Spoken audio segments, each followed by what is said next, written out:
1 6 சகோதரரே, ஆவிக்குரிய வரங்களை குறித்து நீங்கள் அறியாததற்கு எனக்கு மனதில்லை. நீங்கள் அஞ்ஞானிகளைப் போல் இருந்து ஏவப்பட்டபடியே ஊமையான விக்கிரகங்களிடத்தில் மனதை செலுத்துங்கள் என்று உங்களுக்கு தெரியும். அன்பின் சகோதரரே, ஆவிக்குரிய வரங்களை குறித்து நீங்கள் அறியாதிருக்க மனசு இல்லை.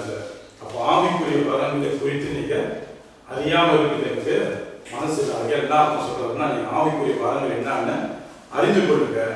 ஏன் இதை சொன்னாருன்னா, இந்த கொரிந்தியர் சபையில சபைக்குள்ள ஆவியை அறியாதவங்க, ஆவியை பெற்றுக்கொள்ளாதவங்க என்ன செஞ்சாங்க, இந்த குறி சொல்லுற ஆவினால் சில காரியம் சபைக்குள்ள நடந்தது.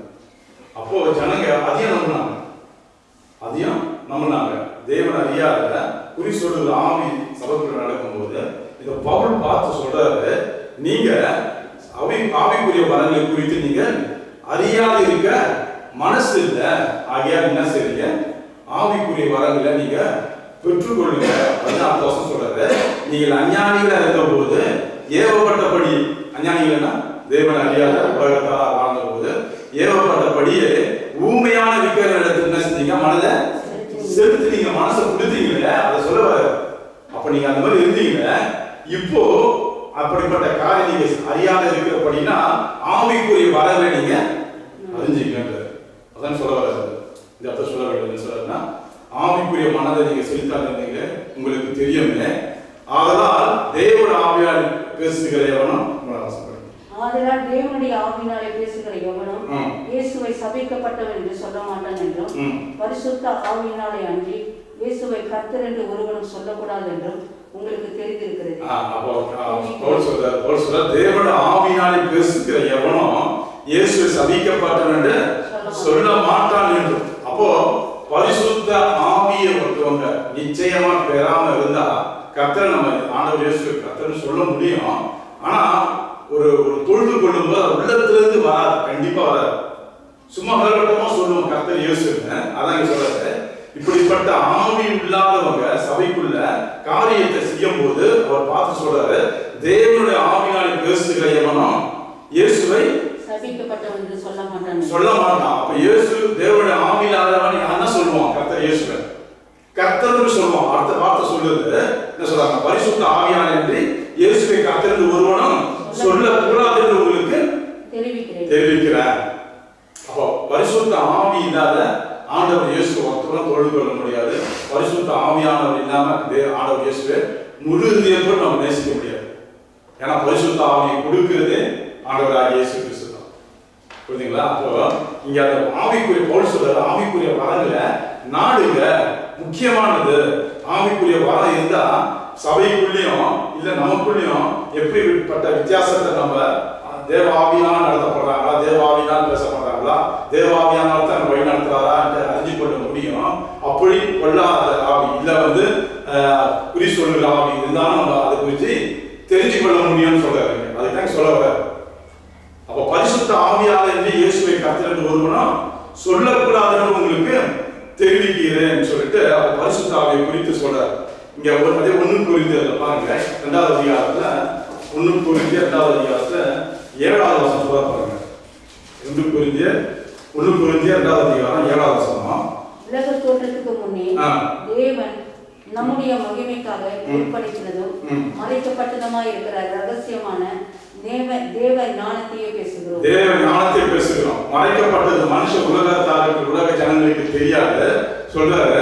மறைக்கப்பட்டது இருந்த ரகசியமான தேவ ஞானத்தை பேசுகிறோம். அதை இப்பிரபஞ்சத்தின் பிரபுக்கள் யாரு? தலைவர்கள், பெரிய பெரிய தலைவர்கள் கூட இப்பிரபஞ்சத்தின் பிரபுக்கள் ஒருவனும் அறியவில்லை. அறிந்தார்களானால் மகிமையின் கர்த்தரை அவர்கள் சிலுவையிலே அறைய மாட்டார்களே. அவர் அறிந்திருந்தாங்கன்னா அப்படிப்பட்டவரை அவர்கள் சிலுவையில அறைய மாட்டார்களே. அப்ப அவர் அறியாத நிமித்தம் ஆண்டவர் இயேசு நினைச்சிட்டாங்க, சிலுவையில அறைஞ்சிட்டாங்க. அதான் இங்க சொல்றாரு, நீங்க பரிசுத்த ஆவியிலிருந்து இயேசுவை கர்த்தர் ஒருவரும் சொல்லக்கூடாதுன்னு உங்களுக்கு தெரிவிக்கிறேன். பரிசுத்த ஆவியானவர் இருந்தா கர்த்தர் இயேசுவை சிலுவையில அறிஞ்சிருக்க மாட்டாங்க. அவர் கர்த்தருக்கு அவங்க அறிஞ்சிருப்பாங்க. ஆகையால் அவங்க என்ன சொன்னாங்க, இந்த பிரபஞ்சத்தின் பிரபுக்கள் ஒருவனும் அப்படிப்பட்ட காரியங்கள் அறியாதபடினா அவரை சிலுவையில அறிஞ்சிட்டாங்க. நான் சொல்ற எழுதுகிறபடி தேவன் தம்மில் அன்பு கூறுவர்களுக்கு ஆயத்த பண்ணினவைகளை கண் காணவும் இல்லை, காது கேட்கவும் இல்லை, அவைகள் மனுஷனுடைய இருதயத்தில் ஆமா, தோன்றவும். தேவன் இடத்துல அன்பு கூறவங்களுக்கு அன்பு கூறவங்களுக்கு என்ன கிடைக்குதுன்னா 10வது வசனம் சொல்லுது, நமக்கு தேவன் அவரை தமது ஆவியினாலே வெளிப்படுத்தினா அந்த ஆவியானவர் எல்லாவற்றையும் தேவனுடைய ஆழங்களையும் ஆராய்ந்திருக்கிறார். ஆவியானவர் பார்த்தீங்கன்னா பரிசுத்த ஆவியானவர் எவ்வளவு முக்கியம். பரிசுத்த ஆவியானவர் நம்ம சொல்லி நினைக்கலாம், பரிசுத்த ஆவியானவர் நம்ம அந்நிய பாஷை பேசலாம், பரிசுத்த ஆவியானவர் திருப்பி சொல்லலாம், பரிசுத்த ஆவியானவர் பல காரியம் நம்ம ஆவிக்குரிய காரியங்களை செய்யலாம், உண்மைதான் செய்யலாம். ஆனாலும் பரிசுத்த ஆவியானவர் இருந்தா தேவனுடைய ரகசியங்களை அறிஞ்சு கொள்ள முடியாத முக்கியமான தேவன் ஆவியினால ஒரு ஏவுதல் கொடுக்கிறாரு, நம்ம செய்வோம் அதன்படி. ஆனா ஒரு காலத்தை அதை நம்ம விட்டு போயிடும். ஆனா இது மேல சொல்லுது, தேவன் தமிழ் அன்பு கூறுவர்களுக்கு அவர் தமது ஆவியினால் வெளிப்படுத்தினார், அந்த ஆவியானவர் எல்லாவற்றையும் தேவனுடைய ஆளுமை அறிஞ்சிருக்கிறார்.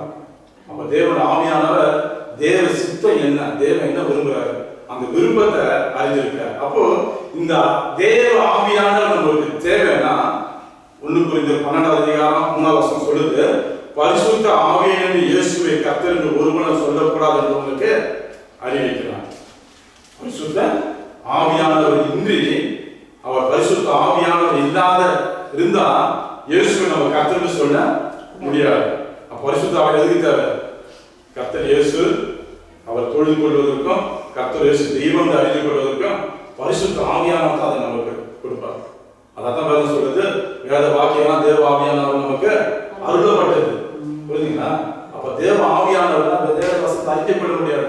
பொய் சொல்றாங்களா, மெய் சொல்றாங்களா, பொய்யான வசனம் சொல்றாங்களா, அல்லது தீர்க்கதரிசனம் சொல்லும்போது பொய்யான காரியம் வெளிப்படுதான்ட்டு தேவ ஆவியினால் இருந்தால் தான் நம்ம அறிஞ்சு கொள்ள முடியும். அப்போ இது எல்லாமே கர்த்தர் எது கொடுக்கிறாருன்னா வெளியில இருக்கிறவங்க கிடையாது, வெளியான மனுஷன் கிடையாது, சபைக்குள்ளதான் கொடுக்கிறார். சபை கட்டப்படணும் தான் கொடுக்கிறார். இந்த சபையில ஒவ்வொருவரும் என்ன வாஞ்சிக்கிறோம், தேவனிடத்துல என்ன கேட்கிறோம், அதை கண்டிப்பா கர்த்தர் தருவார். ஆனா நம்ம என்ன செய்யணும்? கேட்கணும், வாஞ்சிக்கணும், கேட்டாதான் தருவார். அடுத்த வசனம் படிப்பாரு, 4வது வசனம். வரங்களில் வித்தியாசங்கள் உண்டு, ஆவியானவர் ஒருவர். வரங்களில் வித்தியாசம் உண்டுதான். அப்ப வித்தியாசம் உண்டுன்னா நிறைய பலவிதமான வரங்கள் இருக்குது. அந்த வரங்கள்ல பலவிதமான வரங்கள் வித்தியாசம். ஒவ்வொருவருக்கும் ஒரு வரம் ஒன்று செயல்படலாம், அதே வரம் இன்னொருத்தவங்க செயல்படாது. அப்படி செயல்பட்டாலும் ஒரே விதத்துல வெளிப்படாது. அதான் வித்தியாசத்தை சொல்றாரு. வரங்கள் வித்தியாசங்கள் உண்டு, ஆவியானவர் ஒருவரே. அப்போ இங்க ஆவியானவர் ஒருவர்னு சொல்லும் போது இந்த வரங்களில 2 விதமான வரங்கள் உண்டு. வித்தியாசம் அதாவது வித்தியாசம் சொன்னா வரங்கள் சொன்னா 2 விதமான வரங்கள் உண்டு. முதலாவது கர்த்தர் கொடுக்கிற வார்த்தை வெளிப்படுத்துகிற ஒரு வாரம். 2வது தேவனுடைய வார்த்தையே தேவன் எழுதிய நோக்கத்தை அதை நம்ம அறிந்து வாழ்க்கையில அபியாசப்படுத்துறோம். 2வது இது 2மே தேவன் தான் கொடுக்கணும். நம்ம வார்த்தை கேட்கறது தானே. எத்தனை முறை ஆண்டவர் சொல்லியிருக்கிறார், வார்த்தை நீங்க வெளியில போட்டு போறீங்க இல்லையா? அப்ப என்ன, நீங்க வார்த்தையை கேட்கிறீங்க, கேட்டுட்டு அது உள்ளுக்குள்ளே வைத்து காத்து அது நடக்க மாட்டீங்க. அப்ப கர்த்தர் பார்க்கிறாரு, பார்த்து என்ன சொல்றாரு, நீங்க கேட்கிறீங்க, கேட்டுட்டு அப்படியே ரோட்ல போட்டு வெளியில போட்டு போறீங்க. அப்ப 2 விதமான வரங்கள். முதலாவது கர்த்தர் கொடுக்கிற வார்த்தை வெளிப்படுத்துவது. கர்த்தர் என்ன வார்த்தை கொடுக்கிறாரோ அந்த வார்த்தையை சபையிலோ ஜனங்கள் மத்தியிலோ அதை வெளிப்படுத்தணும் முதலாவது. 2வது பாத்தீங்கன்னா தேவனுடைய வார்த்தை, தேவனை எழுதிய நோக்கத்தை அறிந்து அந்த வார்த்தையை கேட்டு வார்த்தை கடைபிடித்து நடக்கிறது.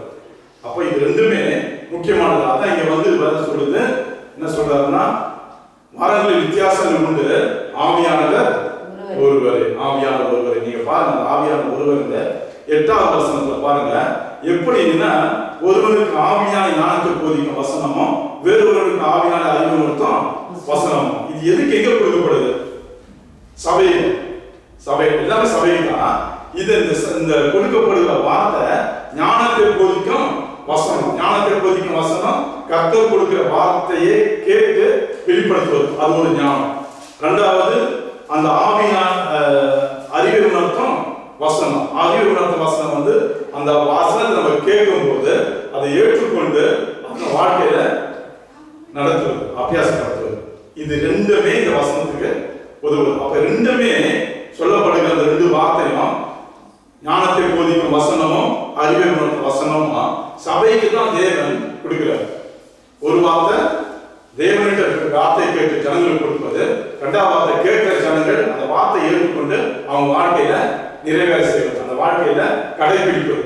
இதைத்தான் இங்க வந்து ஆண்டவர் சொல்றாரு, ஒருவனுக்கு ஆவினாலே ஞானத்தை போதிக்கும் வசனமும் வேறு ஒருவனுக்கு அந்த ஆவினாலே அறிவை உணர்த்த வசனமும். அப்ப பலவிதமான வசனத்தை இங்க தொடர்ந்து இங்க வரல, தொடர்ந்து 8, 9, 10 அப்படியே தொடர்ந்து வசனத்தை வார்த்தை சொல்றாரு.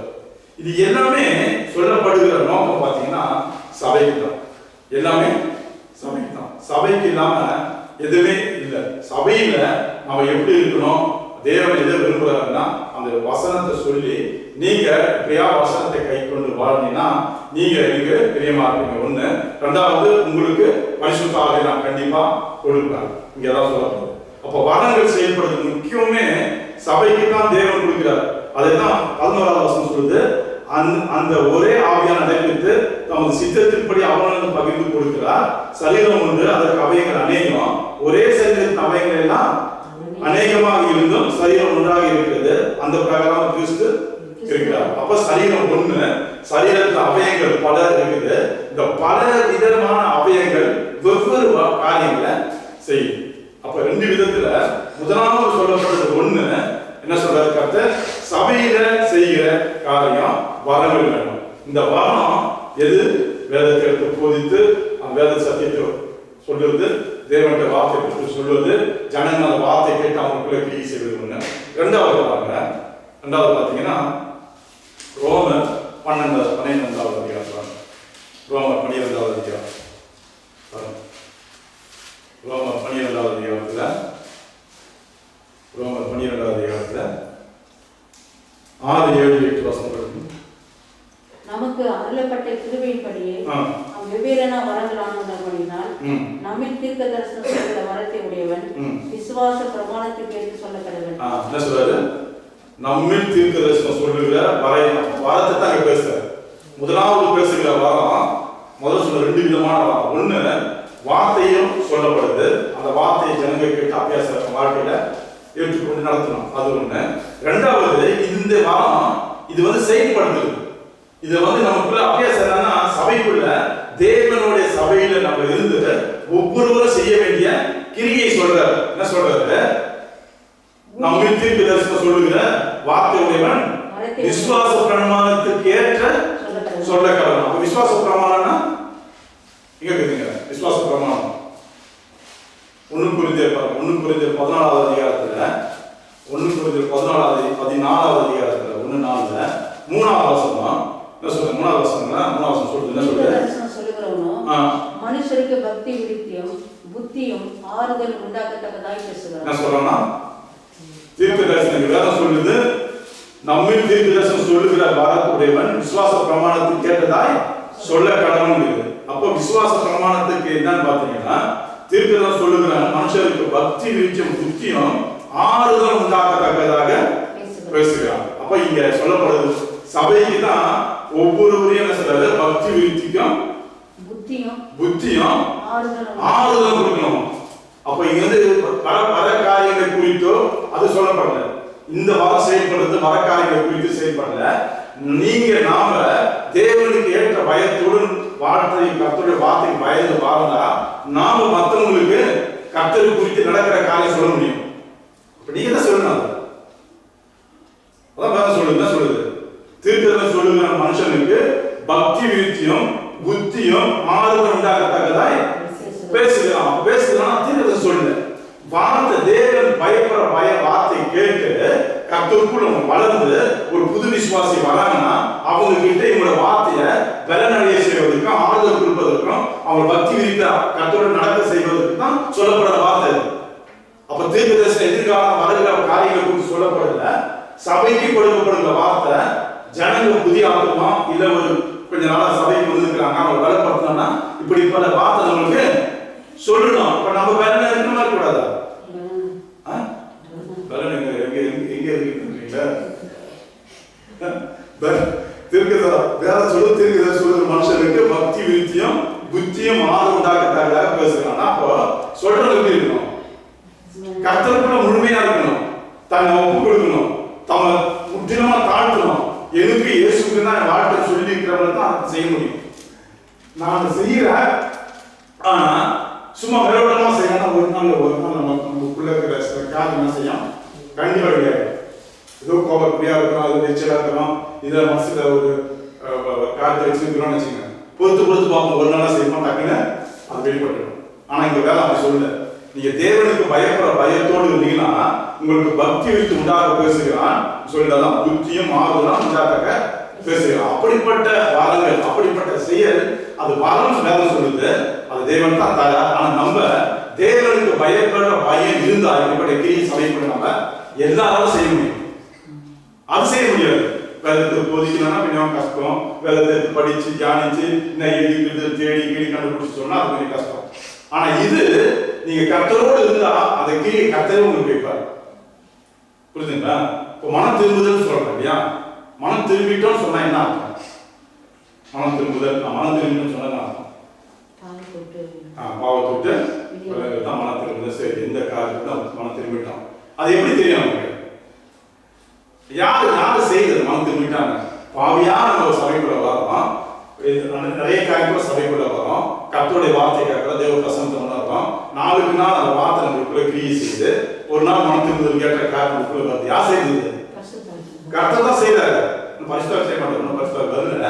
வசனத்தை கேட்கும் போது வசனத்தை நீங்க விசுவாசிக்கும் போது கர்த்தர் ஏற்றுக்கொள்வீங்க. அப்ப என்ன செய்யுங்கள பாவ கட்டியிலிருந்து பாவ காரியத்திலிருந்து விடுதலை ஆகுது. உங்களுக்கு நமக்கே தெரியாது. இதோட கிரியை என்ன செய்ய, நம்மளுக்கு மனம் திரும்புவதற்கு ஏற்ற காரியம் வரும்போது நாமளே கர்த்தருடைய காரியத்தில் ஈடுபட முடியும், ஈடுபட வருவோம், ஈடுபட நம்ம தன்னைத்தானே ஒப்பு கொடுக்க செய்வோம். அதுல ஒரு பங்கு முதலாவது ஞானஸ்நானம் அப்படி சொல்லணும். முதலாவது நம்ம அறியாமலே தேவ வசனத்தை கேட்டு நம்மளுக்குள்ள கிரியை நடந்த பிறகு நான் இப்ப தேவன்கிட்ட வந்துட்டேன்னு சொல்லி மனம் திரும்புவதற்கு காரியம் எனக்குள்ள வந்துருச்சுன்னு சொன்னா என்ன செய்யணும்? முதலாவது என்ன நான் ஃபுல்லா மாறேன், கிரியை நான் பார்க்கிறேன். இப்போ நான் என்ன செய்யறேன்? அந்த சாட்சியா என்னை ஒப்பு கொடுக்குறேன், தண்ணியில நான் முழுகிறேன், ஞானஸ்நானம் கொடுக்குறேன். இது முழுமையா இருக்கும்போது அடுத்த காரியம் கர்த்தர் என்ன செய்யறாரு? கர்த்தர். அப்போ இது இங்க வேற சொல்லுது, நீங்க எல்லாமே அந்த பக்தி விருத்திக்கு உண்டான காரியம் புத்தியும் ஆறுதல் எப்போ உண்டாகுன்னா உண்மையான தேவனை நம்ம நேசிக்கும் போது அது இப்படிப்பட்ட கிரியை கர்த்தரே நமக்கு செய்வார், கர்த்தரே செய்வார். அதுதான் ரோமர் என்ன சொல்லுது நம்மளுக்கு தீர்க்க தரிசனம் சொல்லுகிற வார்த்தையுடையவன் விசுவாச பிரமாணத்துக்கு ஏற்றதா சொல்ல கடவுள். அடுத்தது போயிடும்.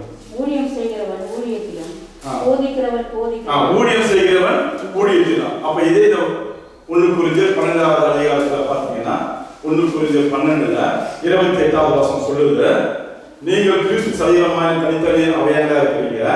தேவனான சபையில முதலாவது அப்போஸ்தலர், 2வது தீர்க்கதரிசி, 3வது போதகர், பின்பு அற்புதங்கள் செய்யறவங்க, குணமாக்குறவங்க, வரவங்களுடையவங்க, ஊழியத்தையும் ஊழியங்களையும் ஆளுகளையும் பலவித பாஷைகளையும் ஏற்படுத்தினார். அப்ப இதெல்லாம் வரங்கள் கூட சபைக்கு தேவையான கொடுக்கிறா.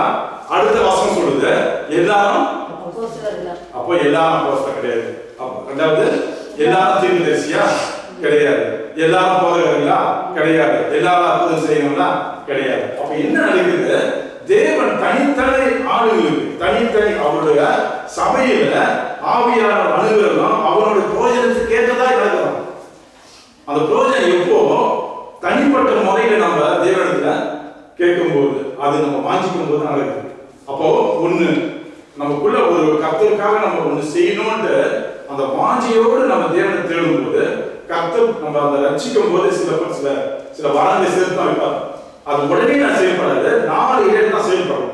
உடனே 4 பேர் செயல்படாது, ஒரு மாசம் பல மாசம் ஆகணும். நம்ம கர்த்தரோட எப்படி நடக்கிறோமோ அந்த நடந்து கர்த்தரோடு நடக்கிற வழியில போகும்போது தான் பல விதமான காரியங்கள் நம்ம கர்த்தர் நமக்குள்ள வச்சுகளை அறிஞ்சு கொள்ள முடியும்.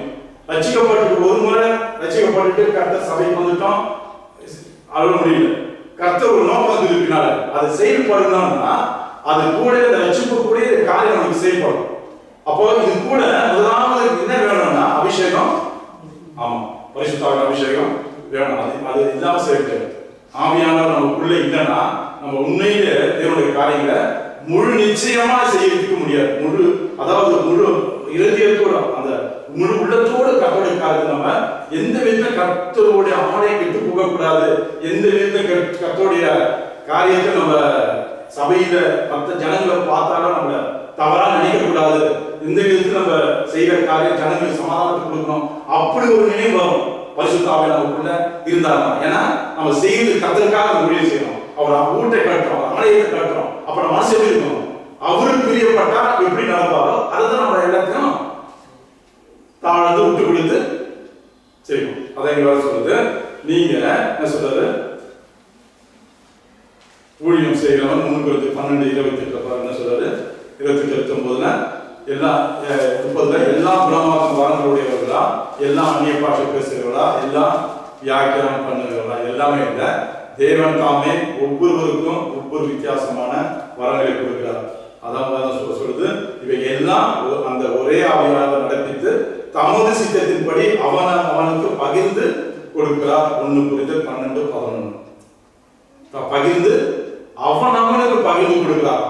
அப்போ எல்லாமே ஆவியானவர் கொடுக்கிற நோக்கம் அவருடைய சித்தத்தின்படி தான் கொடுக்கிறார். இதுல பாத்தீங்கன்னா ரோமர் 12:8 சொல்லுது, புத்தி சொல்லுகிறவன் புத்தி சொல்லுகிறவன் யார்? புத்தி சொல்லுகிறவன் மற்றவர்கள் தேவனுடைய வார்த்தையை கீழ்ப்படியணும். இவங்க கீழ்ப்படியணும், தேவன் வார்த்தையை கீழ்ப்படியணும்.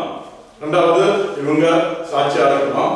இவங்க மற்றவங்க சபையில வர ஜனங்களுக்கு ஒரு புத்தி சொன்னா தேவன் வார்த்தையை சொல்லி அவங்க கீழ்ப்படி, கர்த்தர் வார்த்தைக்குள்ள கீழ்ப்படி செய்து அவங்க கிட்ட இப்படியா நீ செஞ்ச தவறு, கர்த்தருக்கு நீ மன்னிப்பு கேளு, நானும் ஜெபம் பண்றேன், நீ ஜெபம் பண்ணிட்டு அப்படி அவங்க அறிவுரை சொல்லுது. கர்த்தர் இந்த பாவத்துக்காக மன்னிப்பான்னு சொல்லிட்டு பாவத்தை கண்டித்து உணர்த்துவது சட்ட பிரகாரம் இல்ல, கர்த்தர் நம்மள மன்னிச்சாரு அதே மாதிரி முன்னே மன்னிப்பாங்க அவங்கள கர்த்தர் பக்கமா கொண்டு வர செய்யுது. அதே நேரத்துல பலனுள்ள வார்த்தை கொடுத்து பலனடை செய்யுது.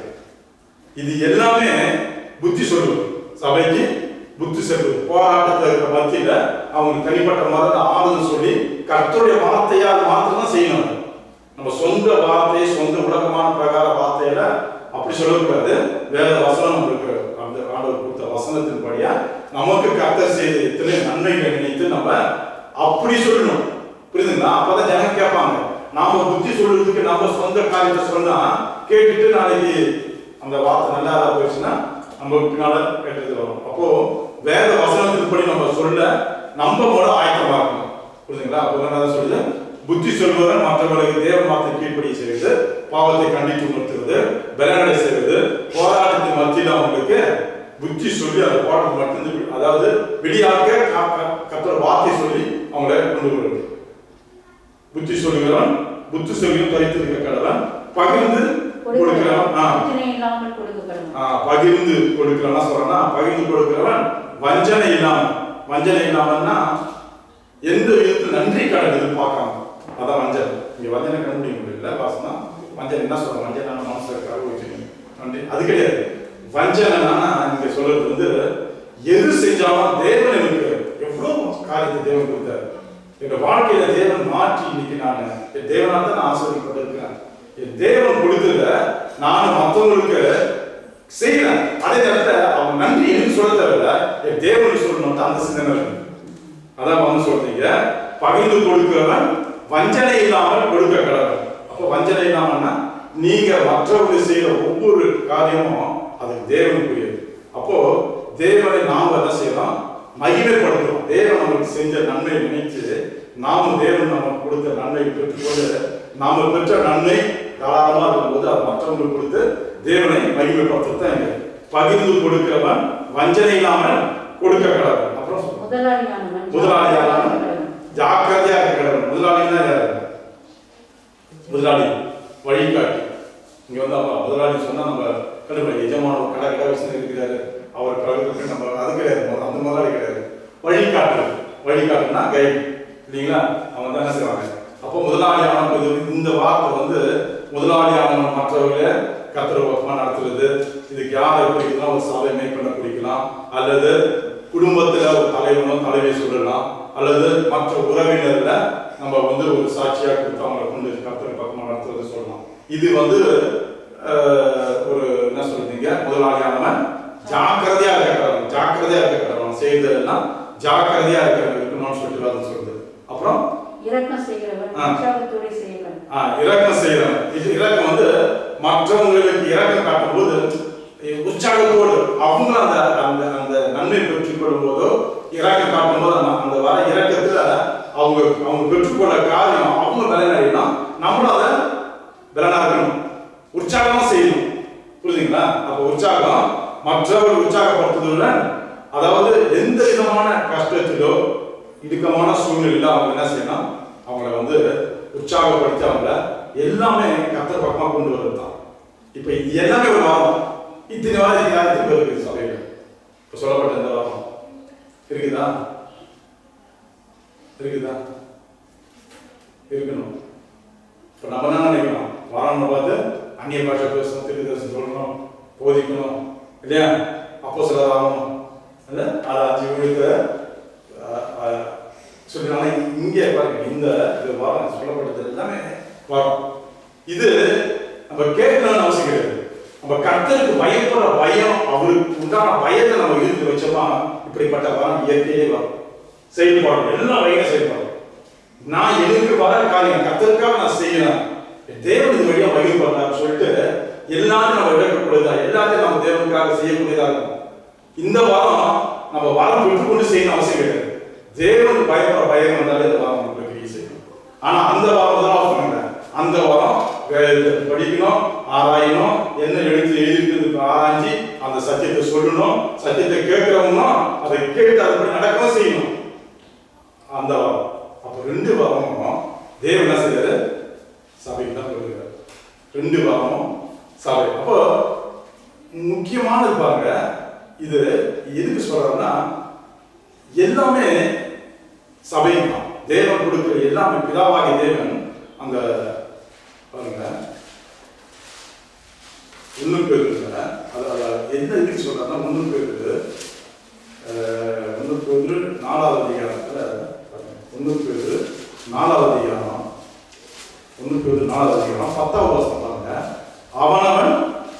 அவனவன் பெற்ற வரத்தின்படியே தேவனுடைய பற்பல கிருபையுள்ள ஈவுகளை பகிர்ந்து கொடுக்கும் நல்ல உக்கரானக்காரனை போல. நல்ல உக்கரக்காரனை போலன்னா நல்ல பொறுப்பாளர் ஊழியர்கள் சொல்றது, நல்ல பொறுப்பு.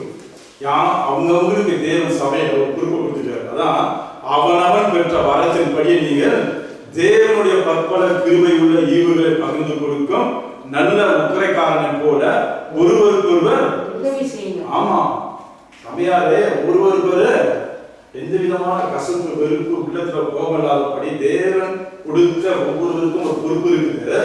அந்த பொறுப்பை நம்ம கண்டிப்பா செய்யணும். அப்போ அது இந்த ரோமர்ல சொல்லப்பட்ட வரம் தான் அதிகமா சபைக்கு தேவை. ஏன்னா அதுதான் சபையை கட்டும், அதுதான் சபையை ஆர்வப்படுத்தும். புதிய ஆத்மாக்கள் கூட நம்ம என்னென்ன பிரயாசத்துல அவங்க கர்த்தர் பக்கமா கொண்டு வர செயல்படணுமோ அத்தனை பிரயாசம் நம்ம மாய் வார்த்தையா மாத்திரம் கிடையாது. மாய் வார்த்தையில சொல்றாங்க சில பேர், விசுவாசமா இருங்க ஆண்டவர் செய்வாரு, மற்றது யார் செய்வாரு இல்ல, அது கேள்வி சொல்லுவாங்க, விசுவாசமா இருங்க ஆண்டவர் செய்வாரு. அப்புறம் 2வது உங்களுக்கு கவனம் பண்ணிக்கணும், ஈஸியா 2 வார்த்தை எதுவுமே சேர்த்தாங்க, கட்டினா இருப்பாங்க, இதெல்லாம் கொடுக்க கண்டிப்பா கொடுக்க மாட்டாங்க. நல்லா ஆண்டவர் செய்வாரு. அப்போ நீ யார் செய்யுது செய்யணும், செஞ்சா தான் கிரியா இருக்கும். இதையும் செய்யணும் அதையும் செய்யணும். இது சொல்றபடி நாம செஞ்சா தான் கர்த்தர் நாம மையப்படும். தேவனுடைய பிள்ளை தேவன்ல ஒரு நாள் எல்லாமே கர்த்தர் இயேசு நாமத்தை பூமியில செய்து எல்லாமே ஒரு நாள் பலன் உண்டு, கண்டிப்பா பலன் உண்டு. பலன் இல்லாம இல்லை. ஆனா நம்ம கண்ணுக்கு தெரியல, அது ஒவ்வொரு காரணம் தேவன் அதை குறித்து வைத்திருக்கிறார். ஆமா, எதெல்லாம் தேவனுக்காக நம்ம இழக்கணும், தேவனுக்காக எதெல்லாம் நம்ம செய்யணும், கர்த்தர் உண்டான பலன் ஒரு நாள் முடிவு வரும். அந்த முடிவில் நம்ம அதை பெற்றுக்கொள்ள முடியும். அதுதான் புரிந்தல்லாத சொல்லுது, மறந்திருக்கவில்லை, நம்ம கண் காணவும் இல்லை, எது சொல்லுது, எல்லாமே அதுதான். 2வது அதிகாரத்தில் சொல்லியா பசங்கள என்ன சொல்ற வசனம், அது உலக தோற்றத்துக்கு முன்னே தேவன் நம்முடைய மகிமைக்காக ஏற்படுத்தினதும் மறைக்கப்பட்டதுமா இருக்கிற ரகசியமான தேவ ஞானத்தை பேசுகிறோம். அப்ப சொல்றாரு, எழுதியிருக்கபடி தேவன் தமிழ் அன்பு போட்டு ஆயத்தம் பண்ணவைகளை கண் காணவும் இல்லை, காது கேட்கவும் இல்லை, அவை மனுஷனுடைய தோன்றவும் இல்லை. எல்லாமே தேவன் வைத்திருக்கிற சித்தத்தின்படிதான் தேவன் நமக்கு அவருக்காக நம்ம பூமியில எதெல்லாம் இழக்கிறோமோ அதெல்லாம் இழக்கிறோமோ கர்த்தர் பெரிய ஈவு, பெரிய பெருமையை, பெரிய காரியங்களை கர்த்தர் நம்ம பின்னால் வைத்திருக்கிறார். அப்ப இங்க என்ன சொல்லுது, 1 Corinthians 4வது அதிகாரத்துல ஒரு போதித்தால் தேவனுடைய வாக்கின்படி போதிக்க கடவன். 1 Corinthians 4வது அதிகாரம் 11வது வசனம். 1 Corinthians அவனும் மறைச்சபடியும் தேவன் கற்பனை கிருபை உள்ள ஈவுகளை பகிர்ந்து கொடுக்கும் நல்ல உத்தரவிற்கான போல ஒருவருக்கு ஒருவர் உதவி செய்யுங்கள். ஒருவன் போதித்தால் தேவனுடைய வாக்கின்படி போதிக்க கடவன். ஒருவன் உதவி செய்தால் தேவன் தந்தருள்ள பலத்தின்படி செய்ய கடவன். எல்லாவற்றிலேயும் இயேசு கிறிஸ்துவின் மூலமாய் தேவன் மகிமைப்படும்படியே செய்வீர்களாக. அவருக்கே மகிமையும் வல்லமையும் சதா காலங்களில் உண்டாயிருப்பதாக. எல்லாவற்றையும் இயேசு கிறிஸ்து மூலமா தேவன் மகிமைப்படும்படி செய்யுங்க. நம்ம சுய லாபத்துக்கோ அல்லது சுய பெருமைக்கோ சுய புகழ்ச்சிக்கோ எந்த விதமான சுயத்துக்க செய்யாதபடி எது செய்தாலும் எல்லாவற்றையும் இயேசு கிறிஸ்து மூலமா தேவன் மகிமைப்படும்படி செய்வீர்களாக. அவருக்கே மகிமை சதா காலமும் உண்டாயிருப்பதாக. ஆமென். அப்ப இந்த ஊழியம் இந்த 1 Corinthians 12வது அதிகாரத்துல பாருங்க, 1 Corinthians 12வது அதிகாரத்துல வசனம் என்ன சொல்லுது? வரங்களின் வித்தியாசம் உண்டு, ஆவியானவர் ஒருவரே. இல்லையா? வரங்கள் எத்தனை வித்தியாசம் பார்த்து பாருங்க. இல்லையா? இப்ப இது எல்லாமே எதுக்கு தேவன் கொடுக்கிறாருன்னா சபைக்கு தான். நல்லா முக்கியம் ஞாபகம் வச்சுக்கன்னா, நமக்கு கொடுக்கல, நம்ம தனிப்பட்ட முறையில நம்ம யாரும் வெளி காட்டவே இல்லை. எல்லாமே தேவன் கொடுக்கிற வரங்கள் சபையில தேவன் மகிமைப்படணும், சபையில கர்த்தருடைய மகிமை வெளிப்படணும், சபையில தேவன் எப்படி கிரியை செய்யறாங்க புதிய ஆத்மாவாகும் போது அந்த ஜனங்கள் பார்க்கும்போது இதுதான் தேவ சபை, தேவ வல்லமை நாம் பார்க்கிறோம், தேவ காரியங்கள் சபைகளை நாம் பார்க்கிறோம், தேவ பிள்ளைகளுடைய அன்பை நாம் பார்க்கணும்ட்டு தேவன் தான் மகிமைப்படணும். மனுஷன் மகிமைப்படக்கூடாது, மனுஷன் தான் மகிமையா எடுத்துக்கொள்ளவும் கூடாது. அப்பதான் சொல்றாரு வரங்களின் வித்தியாசம் உண்டு, ஆவியானவர் ஒருவர். 5வது சொல்றாரு ஊழியங்களிலும் வித்தியாசங்கள் உண்டு, கர்த்தர் ஒருவர். ஊழியங்கள் வித்தியாசம் உண்டு. அப்ப அந்த ஊழியங்கள் வித்தியாசம் உண்டு சொல்லும்போது இந்த இதை குறித்தது முதலாவது இந்த ஊழியத்தில் வித்தியாசம். சபையில ஊழியத்தை கொடுக்கிறவர் ஆண்டவர் இயேசு தான். ஊழியத்தை பரிசுத்த ஆவியின் வரங்கள் செயல்படுது. ஒரு சபைக்கு தலையா இருக்கிற கர்த்தர் இயேசு தான் ஒவ்வொருவருக்கும் ஊழியத்தை கொடுக்கிறார். அப்ப ஒவ்வொருவருக்கும் அவர் ஊழியத்தை கொடுக்கும் போது எப்படி பார்ப்பார்? எப்படி பார்ப்பார்? இங்க தனிப்பட்ட முறையில இந்த முட்டி போட்டு ஜெபிக்கிறோம், தனிப்பட்ட முறை ஜெபிக்கிற கத்து பார்க்க மாட்டாரா? கண்டிப்பா பார்ப்பார். வீட்டுல அவர் நாமத்தை ஜெபிக்கும் போது கர்த்தர் கண்டிப்பா பார்ப்பார், கண்டிப்பா பார்ப்பார், என்ன செய்யணும் பார்ப்பார். அதான் சொல்றது ஊழியங்களிலும் வித்தியாசங்கள் உண்டு, ஊழியம் செய்கிற அநேக வித்தியாசங்கள் உண்டு, கர்த்தர் ஒருவர், அதை கொடுக்கிறவர் ஆண்டவராகிய இயேசு கிறிஸ்து இங்க சொல்லப்படுது. உங்களுக்கு அதை நான் காட்டுறேன், பாருங்க. யோவான் 4வது அதிகாரம் அந்த ஊழியத்தின் வித்தியாசத்தை பாருங்க. கர்த்தர் தான் கொடுக்கிறார் அந்த ஊழியத்தை, ஆண்டவர் இயேசு கொடுக்கிறார். யோவான் 4வது அதிகாரத்துல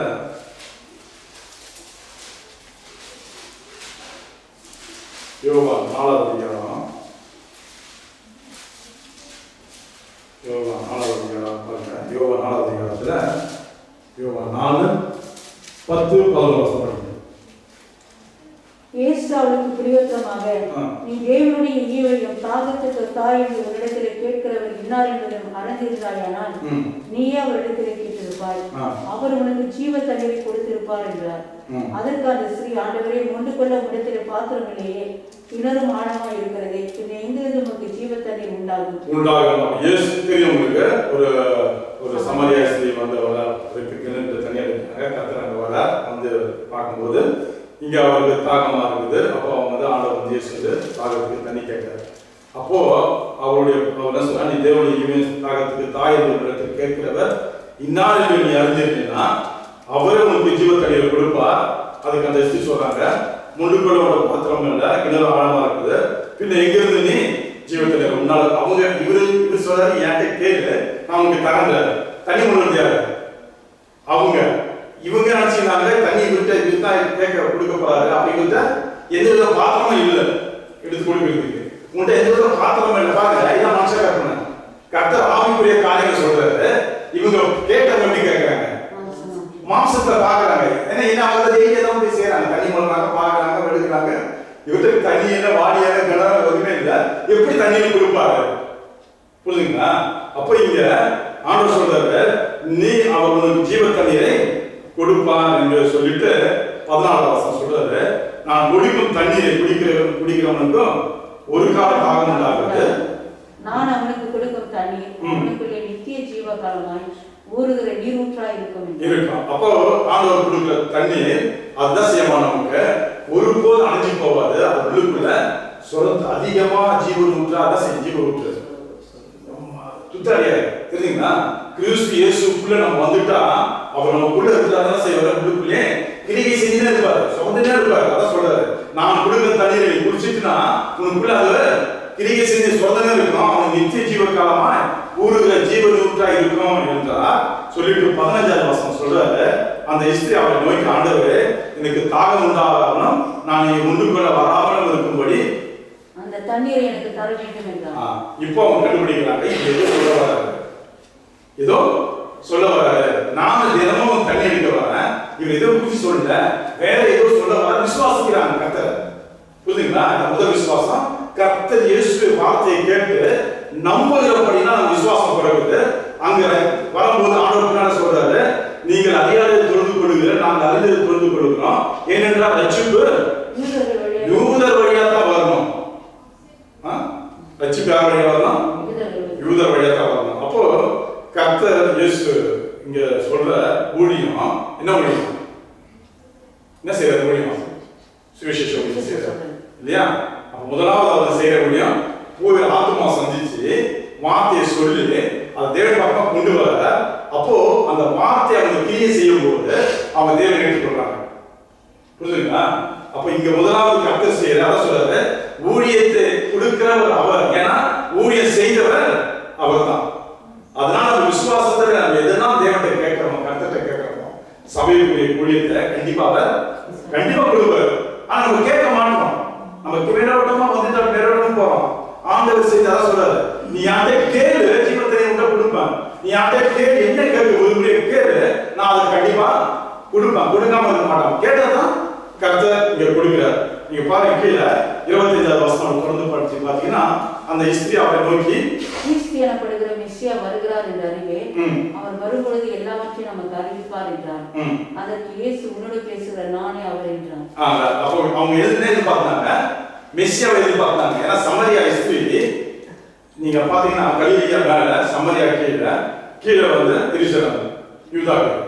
இது ஆண்டவர் இயேசு பிறப்பதற்கு முன்ன இது வந்து அசிரியா தேசத்து ராஜாவால் பிடிக்கப்பட்டு இஸ்ரேல் ஜனம், அப்ப இஸ்ரேல் கிடையாது, இந்த ஜனங்கள் எல்லாம் சமரியா தான் தலைநகரமா இருந்துச்சு. கபிதான் எல்லா ஜனங்களும் இழுத்து கொண்டு போய் அசிரியா ராஜா நேபுகாத்நேச்சாரா எல்லாரும் இழுத்து கொண்டு போய் சிறைப்பட்டு ஏழை எளியவர் வயதானவங்க ஒண்ணுமே இல்லாம கொண்டு போயிட்டாங்க. இந்த கொஞ்ச ஜனம் அங்க சமரியால வாழ்ந்து கொண்டிருக்கும் போது அடுத்த நாட்டு ஜன தேசத்துக்குள்ள வந்து இவங்க கூட கலப்படம் பண்ணி குடும்பமாகி அநேக பிள்ளைங்க உருவாகி பல தலைமுறை வந்த உடனே அங்க சமரியா நடந்துச்சு. யூதர்களுக்கு சமரியாக்கம் பிரிவினை வந்துருச்சு. அவங்க கலப்படம் பிள்ளைங்க யூத ஜனம் சொல்லிட்டாங்க, எருசலேம் கீழே யூதம் சொல்லிட்டாங்க, நாங்க தான் வந்து யூதருங்க, நீங்க வந்து யூதம் கிடையாதுன்னு சொல்லிட்டு பிரிவினை உண்டாச்சு.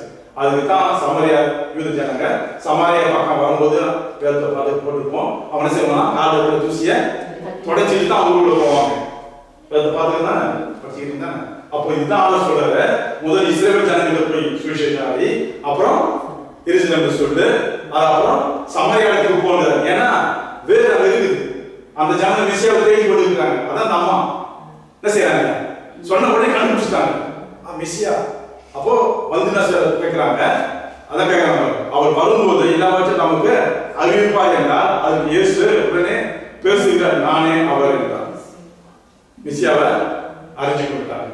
இப்போ அவங்க மெசியாவை அறிஞ்ச பிறகு 39வது வசனம் கீழே சொல்றது, பின்னால பாருங்க, பின்பக்கம் பார்த்தீங்கன்னா, நான் செய்த எல்லாவற்றையும் எனக்கு சொன்னா என்று சாட்சி சொன்ன அந்த இஸ்திரியுடைய வார்த்தை நிமித்தம் அந்த ஊரில் உள்ள சமாரியாவில் அநேகர் மேல ஆண்டவர் விசுவாசம் பண்ணாங்க.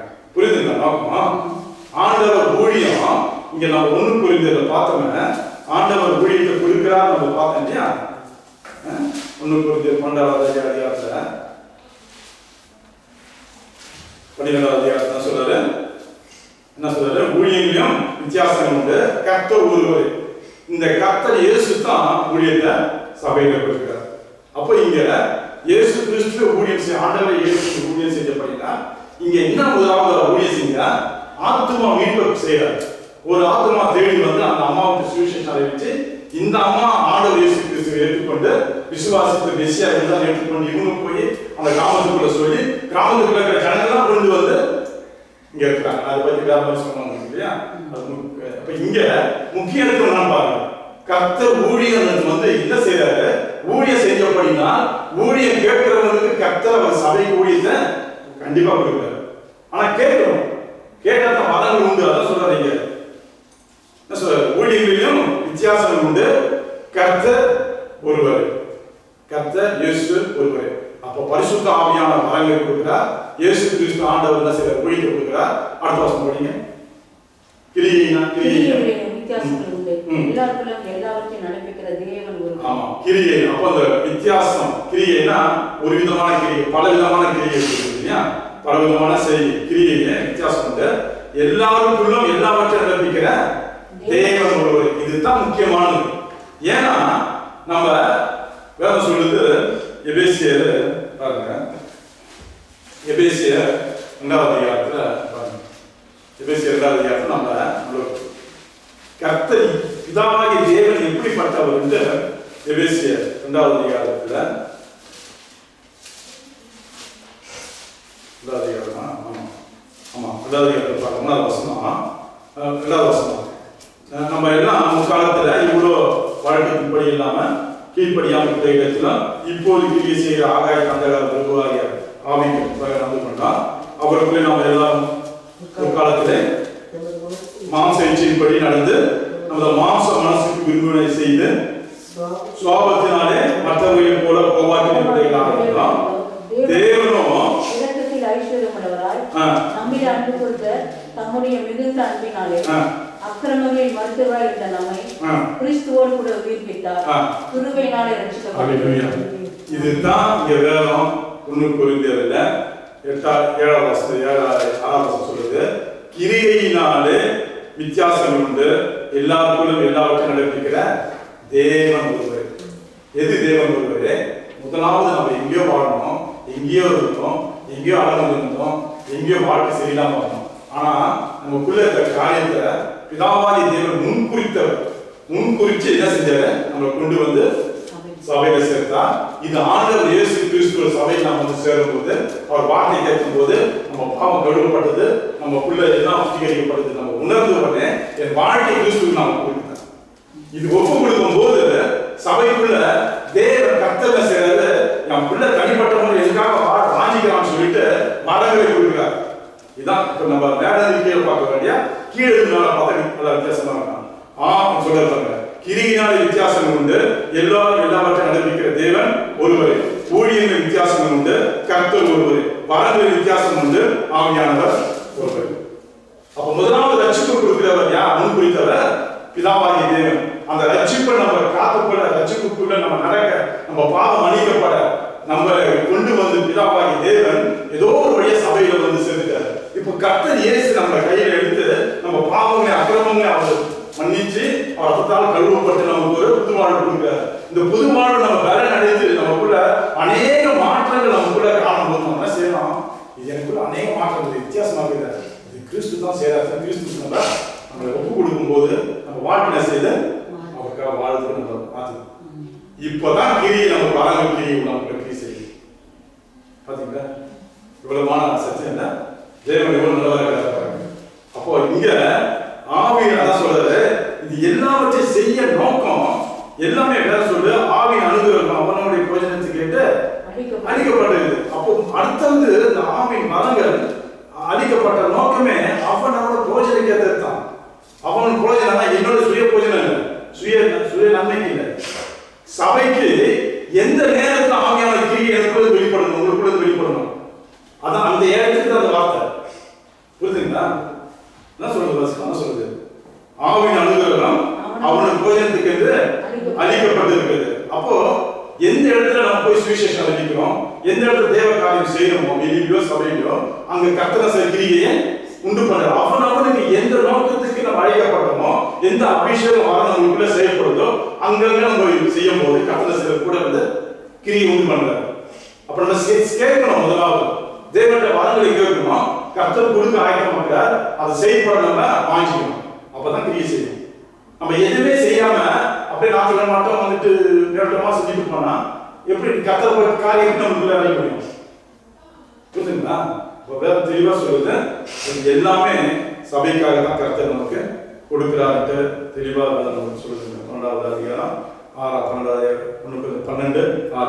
அப்போ கொடுக்க எல்லா வரங்களும் ஆண்டு வேதம் சொல்லுது சரீரமாகிய கிறிஸ்துவின் சபைக்கு தான் கொடுக்கப்படும். இதே 12:7 சொல்லுது, ஆவியானவர்களும் அவனுடைய பிரயோஜனத்துக்கு அளிக்கப்பட்டிருக்கிறது.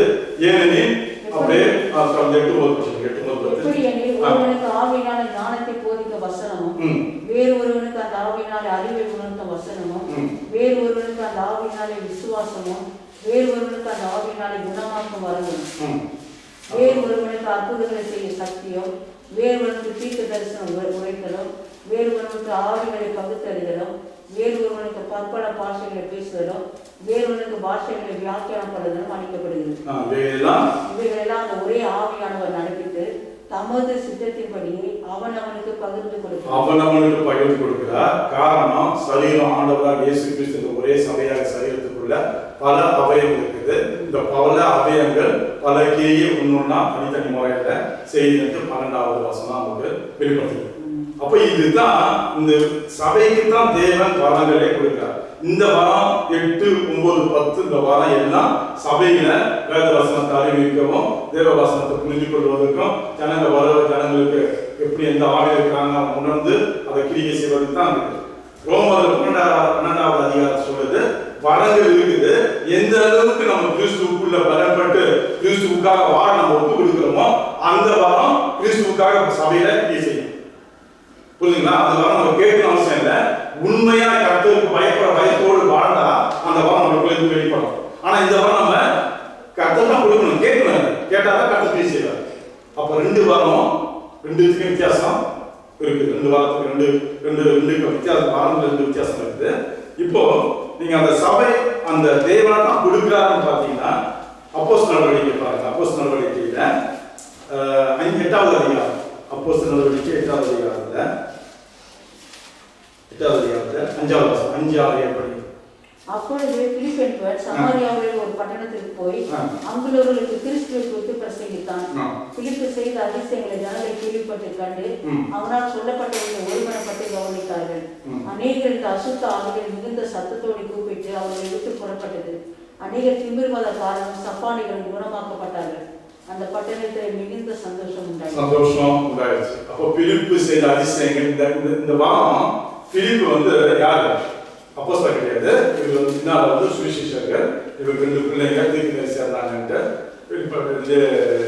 அப்போஸ்தலர் 7வது அதிகாரத்தில். அப்போ இங்க சொல்லப்பட்ட அந்த பிலிப் ஒரு வேத தேவன் அறிஞ்சவர். இந்த 12 இந்த பந்தி விசாரணைக்காக ஆளுநர் அதுல 40 இப்போ இந்த பிலிப் பட்டணத்தை விட்டு வெளியே போனார். சமரியாவில் போய் சிதறடிக்கப்பட்ட அந்த இடத்துல போய் சுவிசேஷத்தை அறிவிக்கிறார். இவர் போய் சுவிசேஷத்தை கர்த்தருக்கு கிரியை செய்வாருன்னு போல அபிஷேகம் பட்டப்பட்டா பரிசுத்த ஆவியானவர் இருக்கிறார். சும்மா இருக்க முடியல, ஆவியானவர் போய் செய்யறார். அப்ப சிதறடிக்கப்பட்ட இவங்க எரிஞ்சு சமரியாவில் போய் அங்க போய் சுவிசேஷத்தை அறிவிக்கிறார். பலத்த கிரியை கர்த்தர் செய்யறார். இவரே எதிர்பார்க்கல இப்படிப்பட்ட கிரியை நடக்கணும். எப்படி நடந்துச்சு? இவர் விசுவாசம் கொண்டு போய் சொல்லிட்டு போனாரு. கர்த்தர் அந்த காரியம் செஞ்சார். புரியுதுங்களா? அப்போ மீதியானது கர்த்தர் செஞ்ச அற்புதத்தை பார்த்து அந்த பட்டணம் மிகுந்த சந்தோஷம் உண்டாயிடுச்சு. அந்த பட்டணத்துல எல்லா விதமான கிரி எல்லா சுத்தங்கள் போயிட்டு போய் மிகுந்த சந்தோஷம் உண்டாயிடுச்சு வேலை நம்மளுக்கு சொல்லுது. இதே நீங்க தொடர்ந்து பாருங்க. 29வது வசனத்தை கீழே 29-30 ஆவியானவர் நீ போய் அப்பொழுது பிலிப்பு ஓடி போய் சேர்ந்து அவன் ஏசியா தீர்க்கதரிசியின் ஆகமத்தை வாசிக்கிறதை கேட்டு, நீ வாசிக்கிற ஒரு கருத்து உனக்கு தெரியுமா என்றான். அதற்கு அவன், ஒருவன் எனக்கு தெரிவிக்காவிட்டால் அது எனக்கு எப்படி தெரியும் என்று சொல்லி பிலிப்பு ஏறி தன்னுடைய உட்காரும்படியாக அவனை வேண்டிக் கொண்டான். அவன் வாசித்த வேத வாக்கியம் என்னவென்றால், அவர் ஒரு ஆட்டை போல அடிக்கப்படுவதற்கு கொண்டு போகப்பட்டார். மயிர் கத்தர்களுக்கு முன்பாக சத்தமிடாத இருக்கிற ஆட்டுக்குட்டியை போல அவர் தமது வாயை திறவாதிருந்தார். அவர் தம்மை தாழ்த்தின போது அவருடைய நியாயம் எடுத்து போடப்பட்டது. அவருடைய ஜீவன் பூமியிலிருந்து எடுபட்டு போயிற்று. அவருடைய வம்சத்தை யாரால சொல்ல முடியும் என்பது இப்போ பிலிப்புக்கு அந்த கந்தக மந்திரி என்ன செய்றாரு கேட்கிறாரு.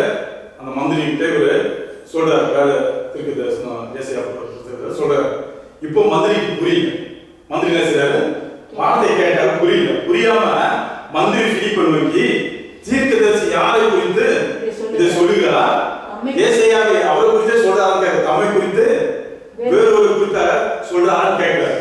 அப்ப அவர் சொல்றாரு, இல்ல இல்ல ஆண்டவர் இயேசு குறித்து சொல்லும் போது இந்த வார்த்தைய முதலாவது அந்த மந்திரி மாற்றிக்கிறார். ஏன்னா அவர் எருசலேமுக்கு வந்துட்டு அந்த ஆலயத்தை போகும்போது பரிசுத்த ஆவியானவர் போய் அந்த ரதத்துக்குள்ள போய் சேர்ந்து பிலிப் சொல்லும் போது பிலிப் போறாரு, அந்த ரதத்துக்குள்ள சேர்றாரு. இவர் ஏற்கனவே என்ன செய்றாரு, வாங்கிக்கிறாரு. இந்த மந்திரி அதை தேடுறாரு. வேற வசனத்துல எழுதி இருக்கிற என்ன தெரியாம தேடுறாரு. அவர் தேடுறது நிமித்தம் பரிசுத்த ஆவி இவர் போய் ஏறி அந்த ரதத்துக்குள்ள போய் சேர்ந்து இவருக்கு உண்டான காரியத்தை அறிவி.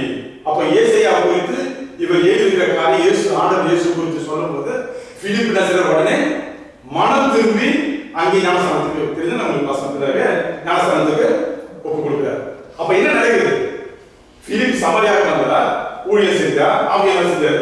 உடனே அந்த ரதத்தோட போய் சேரு மாத்திர செஞ்சு அங்க போய் முடிச்சுட்டு உடனே சொல்லுது, பிலிப் அசோதரில் காணப்பட்டு அடித்திருந்து பிரயாணம் பண்ணி செசரியாவுக்கு வருகை சகல பட்ட சுவிசேஷத்தை பிரசங்க தான். அதுக்கு முன்ன அவன் டக்குன்னு காணாம போயிட்டான்னு பசங்க சொல்லுது.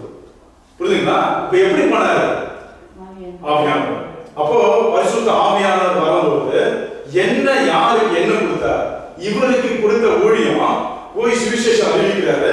அநேக பேர் பிசாசு கட்டளை உடையுது, அநேக பேர் சுகமாகறாங்க.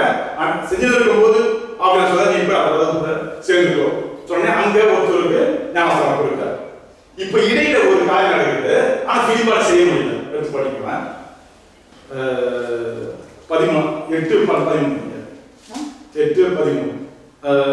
8:13 அது அப்போஸ்தலர் 12 தேவனுடைய ராஜ்யத்துக்கும் இயேசு கிறிஸ்துவின் நாமத்துக்கும் ஏற்றவைகளை குறித்து பிலிப்பு பிரசங்கிக்கிறதை அவர்கள் விசுவாசித்த போது புருஷரும் ஸ்திரீகளும் ஞானஸ்தானம் பெற்றார்கள். ஆமா, சமரியாவின் அற்புதத்தை அடையாளத்தை எல்லாம் பார்த்துட்டு ஆண்டவர் இயேசு ராஜ்யத்தை குறித்து பிரசங்கிக்கும் போது பிலிப்பு பிரசங்கிக்கும் போது சமரியாவில் அநேக ஆண்கள் பெண்கள் என்ன செய்றாங்க, ஞானஸ்தானம் பெற்றார்கள். அப்பொழுது சீமோனும் விசுவாசத்தை ஞானஸ்தானம் பெற்று பிலிப்பை பற்றி கொண்டு அவனால் நடந்த அடையாளங்களை பெரிய அற்புதங்களை கண்டு பிரமித்தான். சீமோன் இங்க போட்டு 9வது வசனம் போடுது. சீமோன் என்ற பேர் கொண்ட ஒரு மனுஷன் அந்த பட்டணத்துல மாயவித்தக்காரன். அப்போ அவன் சீமோன் செய்யற மாயவித்தக்காரன். சீமோன் விசுவாசித்து ஞானஸ்தானம் பெற்று பிலிப்பை பற்றி கொண்டு அவனால் நடந்த அடையாளங்கள் பெரிய அற்புதங்களை கண்டு பிரமித்தான். சமாரியர் தேவ வசனத்தை ஏற்றுக்கொண்டதை எருசலேமில் உள்ள அப்போஸ்தலர்கள் கேள்விப்பட்டு பேதுருவையும் யோவானையும் அவரிடத்தில் அனுப்பினார்கள். இவர்கள் வந்தபொழுது அவர்களில் ஒருவனும் பரிசுத்த ஆவியை பெறாமல் கர்த்தராகிய இயேசுவின் நாமத்தினாலே ஞானஸ்தானத்தை மாத்திரம் பெற்றிருக்கிறாய் கண்டு என்ன சொல்றாரு, சமாரியாவில் பிலிப்பு ஊழியத்தை செய்றார், வார்த்தை சொல்றார், மனம் திரும்புறாங்க, ஞானஸ்தானம் கொடுத்துட்டார். இப்போ அவங்களுக்கு பரிசுத்த ஆவி பெற்றுக்கொண்டு அதே இல்லை. இப்போ எரிசனம் தெரியுது, எத்தனையோ பேருக்கு மனம் திரும்பி ஆண்டவர் எழுதினாங்க. இது அடுத்து தொடர்ச்சியா நிறைய நாளாயிருக்கும். அதுக்கப்புறம் யோவானும் பேதுருவும் வந்து என்ன செய்யறாங்க, இவங்களை பார்த்துட்டு இவங்களுக்கு ஞானஸ்தானத்தை எடுத்துட்டாங்கன்னு தெரிஞ்சுட்ட பிறகு இவங்க மேல கைகளை வச்சு பரிசுத்தாவை பெற்றுக்கொள்ள செய்யறாங்க. அவங்க பரிசுத்தாவை பெற்றுனாங்க. இப்போ ஏன் இந்த காரியத்தை பிலிப் செய்யறாங்க? ஏன் பிலிப் செய்யல? செஞ்சுக்கலாம? பிலிப் 40 நாளையில செஞ்ச விசுவாசம் பொழுது அநேக காரியம் செய்யுது. ஏன் பிலிப் செய்யல?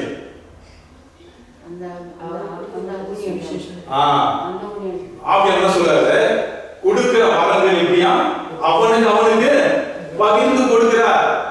பாத்தீங்களா? இப்ப இவருக்கு பிலிப்புக்கு கொடுத்தது செய்ய வேண்டிய சுவிசேஷ ஊழியம் சொன்னாரு, விடுதலை ஆனாரு, செஞ்சாரு. உடனே ஆவியானவர் சொல்றாரு, ரதத்துக்குள்ள போயிருந்தாரு, அங்க ரதத்துக்குள்ள போய் ஏறி அடுத்த ஊழியத்தை செய்யறாரு. ஆனா இங்க பேதுரு யோவானா அந்த ஊழியம் இல்லை, இவங்க இன்னும் மேல அடுத்த ஊழியம். இவங்க வந்த உடனே பாக்குறாங்க, வார்த்தையை கேட்டாங்க, ஞானஸ்நானம் பெற்றாங்க. ஆனா இவங்களுக்குள்ள தேவ இயேசுவுடைய காரியம் தெரியுது. இப்போ இவங்களுக்கு பரிசுத்தாவியை கொடுக்கணும், கரையில வைத்து சொன்ன உடனே அவங்க செய்யறாங்க, பரிசுத்தாவியை பெற்றாங்க. அப்ப வேதம் சொல்லுது, அவனுக்கு பாவியானவர் பகிர்ந்து வரங்களை கொடுக்கிறார். புரியுதுங்களா? இது மாத்திரம் அந்த இன்னொன்று காரணம் உங்களுக்கு 14 சமாரியர் தேவ வசனத்தை ஏற்றுக்கொண்டதை எருசலேமில் அப்போஸ்தலர்கள் கேள்விப்பட்டு பேதுருவையும் யோவானையும் அவர்களுக்கு அனுப்பினார்கள். இவர்கள் வந்தபொழுது அவர்களில் ஒருவனும் பரிசுத்த ஆவியை பெறாமல் கர்த்தராகிய இயேசுவின் நாமத்தினாலே ஞானஸ்தானத்தை மாத்திரம் பெற்றவர்களாய் கண்டு அவர்கள் பரிசுத்த ஆவியை பெற்றுக்கொள்ளும்படி அவர்களுக்காக ஜெபம் பண்ணி அவர்கள் மேல் கைகளை வைத்தார்கள். அப்பொழுது அவர்கள் பரிசுத்த ஆவியை பெற்றார்கள்.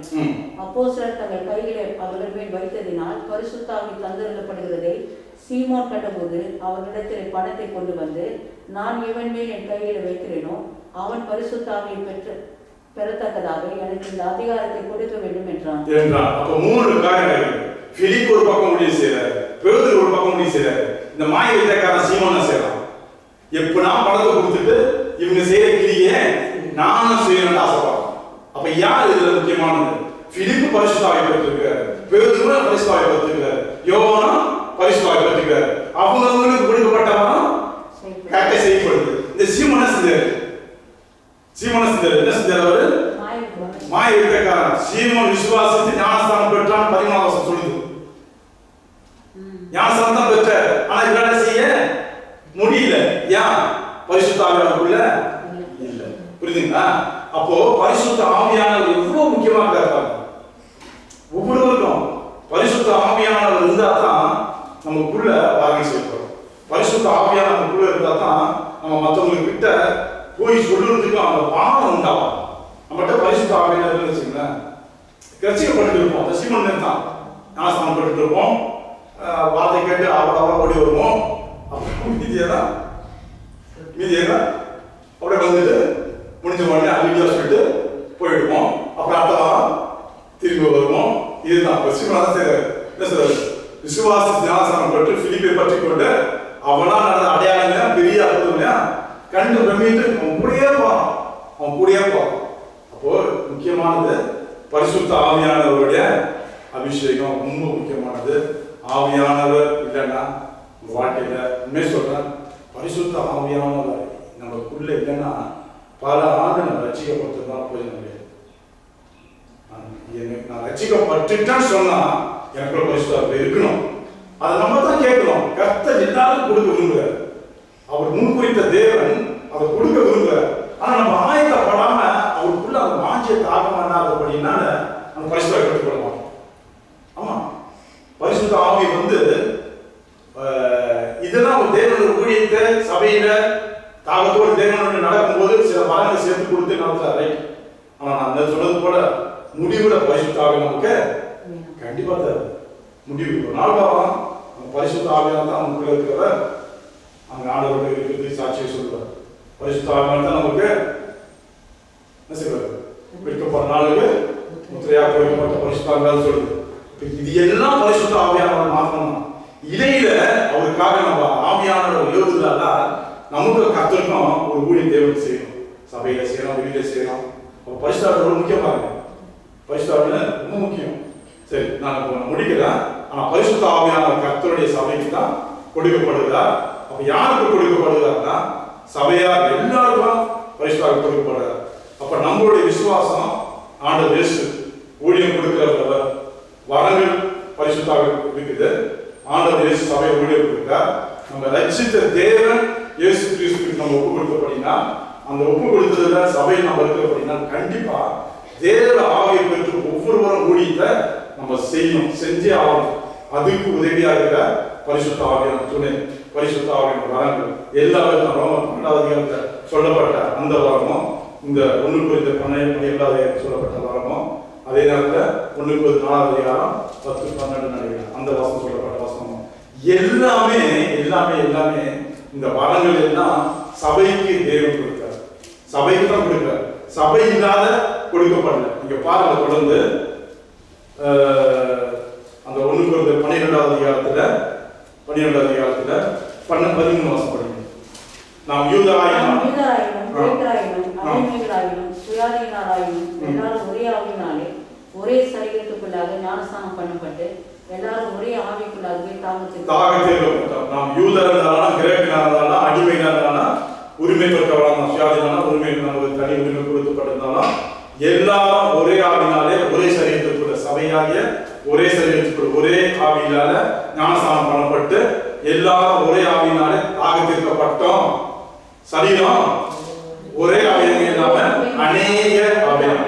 சரீரம் ஒண்ணு, தலை ஆண்டவராகிய இயேசு கிறிஸ்து தலை, சபைக்கு அவயம் பலவிதமான அவயம் இது. காலானது பணியம். காதானது நான் கண்ணாய் இராதபடியினாலே நான் சரீரத்தின் அவயம் அல்லவென்றால் அதனாலே அது சரீரத்தின் அவயமா இராது. காலானது நான் கண்ணாய் இராதபடியினால் கை கை 15 காலானது நான் கையாயாதபடியினாலே நான் சரீரத்தின் அவயம் அல்லவென்றால் அதனால அது சரீரத்தின் அவயமா இராது. எப்படி இருக்கு நினைச்சு பாருங்க. கால் மாத்திரம் இருக்கு, கையில் இருக்கணும், முழுமை இல்லை. அப்போ பார்க்கறதுக்கு குறைவு தெரியும். அது ஒண்ணு. ரெண்டாவது காலானது நான் கண்ணாய் இராதபடியினாலே நான் சரீரத்தின் அவயம் அல்லவென்றால் அதனால அது சரீரத்தின் அவயமா இராது. ஆமா, பெரிய காது மாட்டாங்க அப்படின்னு நினைச்சு பாருங்க. மூக்கு கண்ணில் பெரிய காது மாட்டாங்க நல்லா இருக்கும். நம்மளை யாரும் சொல்ல மாட்டாங்க இல்லையா? கண்ணானது சொல்றது காதானது நான் கண்ணீராதபடினாலே நாம் சரீரத்தின் அவயங்கள் என்றால் அதனால சரீரத்தின் அவையா சரீரம் முழுவதும் கண்ணானால் செவி எங்கே, அது முழுவதும் செவியானால் மோப்பம் எங்கே. அது முழுவதும் செவியா, அது முழுவதும் காதாதா? எப்படி காது முடியும்? மூக்கு வேணும். அப்ப மூக்கு வேணும், காது வேணும், கண்ணு வேணும், காது வேணும். எல்லாமே ஒரு தூரம்னா எல்லாமே இருக்கணும். அப்பதான் ஒரு உருவம் பார்க்கறதுக்கு நல்லா இருக்கும்.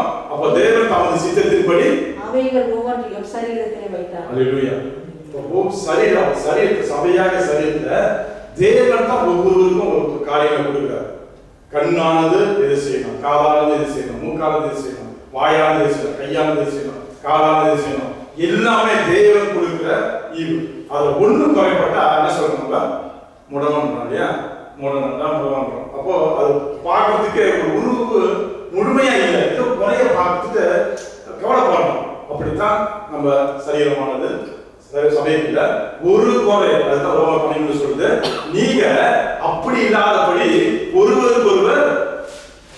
ரோமர் 12 உங்கள் அன்பு மாயமற்றதா இருப்பதாக நன்மையை பற்றி கொண்டுங்கள்.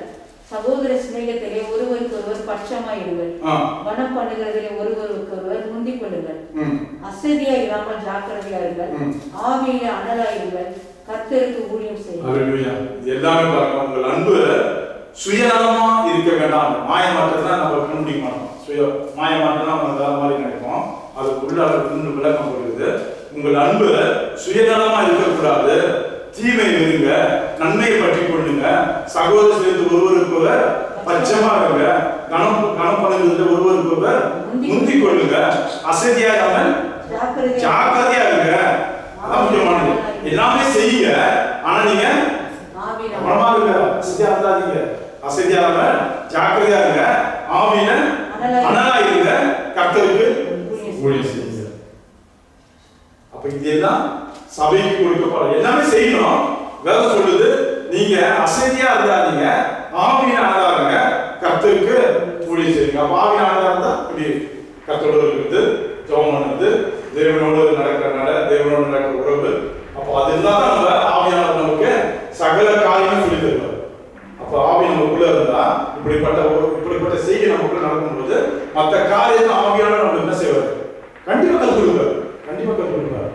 அப்ப நம்ம ஆவியானவர் முக்கியமானது பாருங்க, எவ்வளவு முக்கியமாக இருப்பாங்க. எந்த இடத்துல நம்ம இருக்கணும், எந்த இடத்துல இருக்கக்கூடாது, எந்த இடத்துல இது செய்யணும், இது செய்யக்கூடாது. தேவ ஆவியானவர் நமக்குள்ள இருந்தாருன்னா, அதாவது வீணான காரியத்தை ஈடுபட செய்ய மாட்டார். அதான் சொல்லணும். புரியுதுங்களா?